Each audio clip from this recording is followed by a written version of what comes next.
உலகின் மிகவும் ஆபத்தான ஏவுகணையை டெஸ்ட் செய்து பார்த்த ரஷ்யா.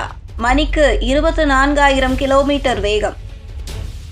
ரஷ்யா உக்ரைன் இடையே போர் நிறுத்தம் வேண்டும் என்று உலக நாடுகள் வலியுறுத்தி வருகின்றன.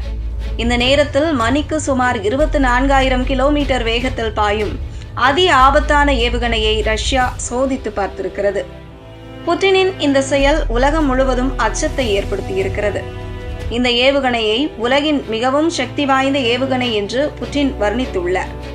மேற்கத்திய நாடுகளிடம் உள்ள எந்த ஒரு சக்தி வாய்ந்த ஏவுகணையை விடவும் இது 4 மடங்கு அதிக அழிவுத்திறன் கொண்டது என்று ரஷ்யா சொல்கிறது. இதற்கு RS-28 சாம்ராட் என்று பெயர். ஆனால் அமெரிக்கா இதனை சாட்டான் 2 என்று குறிப்பிடுகிறது. இது கண்டம் விட்டு கண்டம் பாயும் தன்மை கொண்டது. இது சுமார் 208 டன் எடையும் 35 மீட்டர் நீளமும் கொண்டது. தற்போது செயல்பாட்டில் உள்ள ஏவுகணைகளிலேயே இதுதான் மிகப்பெரியது. இந்த ஏவுகணையால் 10 டன் வரையிலான வெடிபொருட்களை சுமந்து செல்ல முடியும். இதில் MIRV தொழில்நுட்பம் உள்ளது. அதாவது ஒரே ஒரு ஏவுகணை விண்ணில் பாய்ந்து பிரிந்து சென்று ஒரே நேரத்தில் 10 முதல் 16 வெவ்வேறு இடங்களை துல்லியமாக தாக்கும். இது ஒளியை விட 20 மடங்கு வேகத்தில், அதாவது மணிக்கு 24,000 கிலோமீட்டர் பயணிக்கும். இதனால் எந்த ஒரு வான் பாதுகாப்பு அமைப்பாலும் இதை தடுத்து நிறுத்த முடியாது. இலக்கை நோக்கி செல்லும் போது திசையை மாற்றிக்கொண்டே செல்லும் அவன்கார்டு எனப்படும் அதிவேக ஊர்திகளை இது சுமந்து செல்லும். எனவே இதன் பாதையையும் கணிக்க முடியாது. சிம்பிளாக சொல்வதெனில் இதுதான் உலகத்தில் இருப்பதிலேயே தடுக்க முடியாத, நிறுத்த முடியாத பயங்கர ஆயுதம்.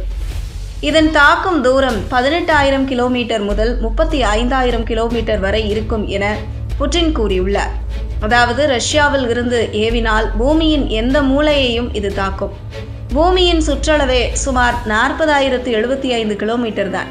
எனவே 35,000 கிலோமீட்டர் வீச்சு என்பது இந்த ஏவுகணை பூமியை கிட்டத்தட்ட ஒரு முறை சுற்றி வந்து எந்த திசையிலிருந்தும் ஒரு இலக்கை தாக்க முடியும் என்பதை குறிக்கிறது. அமெரிக்காவின் New York, Washington, Chicago, Los Angeles நகரங்களையும், ஐரோப்பாவின் லண்டன், பாரிஸ், பெர்லின், நாட்டோ அமைப்பின் தலைமையகம் அமைந்திருக்கும் புரூசல்ஸ் நகரங்களையும் இந்த ஏவுகணையால் தாக்க முடியும். மற்றொரு ப்ளஸ் பாயிண்ட் என்னவெனில், வழக்கமான ஏவுகணைகள் வடதுருவ பாதை வழியாக செல்லும். ஆனால் இது தென்துருவம் வழியாக சென்று அமெரிக்கா போன்ற நாடுகளின் ரேடார்களை ஏமாற்றும் திறன் கொண்டது. எதிரி நாடுகளின் ஏவுகணை எதிர்ப்பு கவசங்களை முறியடிக்க இதில் ஏமாற்று இலக்குகள் மற்றும் மின்னணு போர் கருவிகள் பொருத்தப்பட்டுள்ளன. ரஷ்யாவின் குளோனாஸ் செயற்கைக்கோள் அமைப்பு மூலம் இது வழிநடத்தப்படுகிறது. சிக்னல்கள் ஜாம் செய்யப்பட்டாலும் இது இலக்கை நோக்கி செல்லும். இப்பேற்பட்ட ஏவுகணையைத்தான் தற்போது ரஷ்யா சோதனை செய்து பார்த்திருக்கிறது.